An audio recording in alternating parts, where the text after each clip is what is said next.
અને એક દિવસ એવું થયું કે ભગવાન એના ઘરે રસોઈઓ બનીને આવ્યા અને એકનાથને કીધું કે તમને શું કામ આવ્યા છો અહીંયા? ભગવાન રસોઈઓ બનીને આવ્યા હતા ને તેને કીધું કે મારે કામ જોતું છે. તે એકનાથે કીધું કે તમારો પગાર કેટલો? તે રસોઈ જે ભગવાન હતો ને એને કીધું મારે પગાર નથી જોતો, મારે ખાવું પીવું આજે રહેવું છે.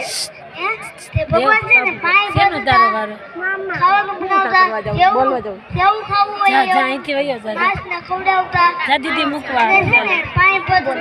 એક દિવસ એક માસ આવ્યો તે ભગવાનની મૂર્તિ હતી ને તેમાં દર્શન કરવા આવ્યો.